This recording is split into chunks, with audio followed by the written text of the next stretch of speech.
Waouh, c'est beau la forêt. On voit tout d'ici.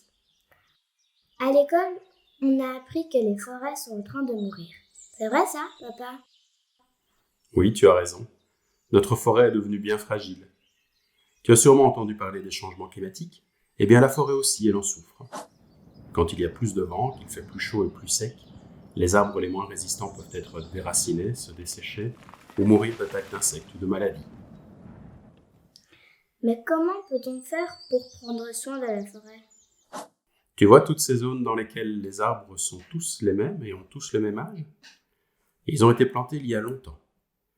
Mais aujourd'hui, on sait que plus les arbres sont mélangés en âge et en espèces, plus le peuplement est résistant aux tempêtes, à la sécheresse, aux maladies et aux attaques d'insectes. Et la forêt, c'est le poumon de la planète. Exactement. Grâce à la photosynthèse, la forêt capte le CO2 dans l'atmosphère et le stocke dans le bois qu'elle produit, mais aussi dans son sol. Est-ce que tu sais qu'il y a autant de carbone dans le sol forestier que dans les arbres? Quand on coupe en une fois tous les arbres d'une parcelle, le sol est brusquement mis en pleine lumière et une bonne partie du carbone qu'il contenait se retrouve dans l'atmosphère. Et pareil quand on travaille le sol pour le préparer avant une plantation. Tout a recommencé alors. Oui, dans ces zones où il n'y a plus rien, il faut repartir de zéro. Et aujourd'hui, c'est de plus en plus difficile et coûteux d'y arriver. On est mal. Mais il n'y a pas moyen de faire autrement? Heureusement si. On peut produire du bois en conservant le couvert forestier et en récoltant individuellement chaque arbre quand il atteint la dimension voulue. Comme ça, on protège le sol, son stock de carbone, le bon fonctionnement de l'écosystème forestier, tout en récoltant le bois dont nous avons besoin. On appelle cela la sylviculture mélangée à couvert continu.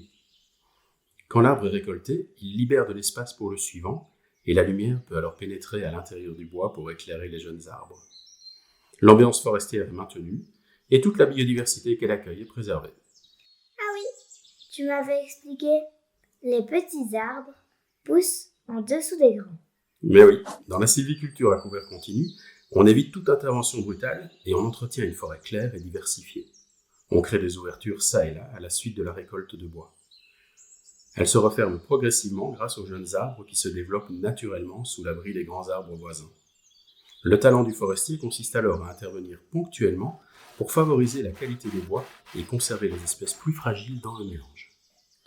Et les grosses machines? Pour préserver le sol et les arbres, les machines circulent uniquement sur des chemins créés pour elles. Sans cette obligation, l'entièreté du sol de la forêt serait tassée et il faudrait jusqu'à 1000 ans pour qu'il récupère sa fertilité. C'est quoi là? Ces protections rouges? C'est pour protéger les arbres de la dent des sangliers, chevreuils et cerfs qui sont souvent trop nombreux et cela abîme la forêt.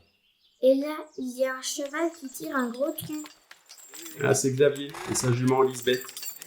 Tu vois, à chaque fois qu'on le peut, et surtout sur les sols fragiles, on fait appel au cheval pour sortir les bois de la coupe. Il tasse beaucoup moins le sol et fait moins de dégâts au peuplement. Donc, c'est possible de continuer à couper du bois pour construire nos maisons sans mettre la forêt en danger.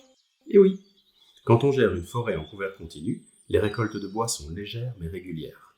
Et cela crée des forêts plus diversifiées et mélangées en âge et en espèces. Elles sont plus résistantes aux perturbations naturelles et accueillantes pour la biodiversité. Génial!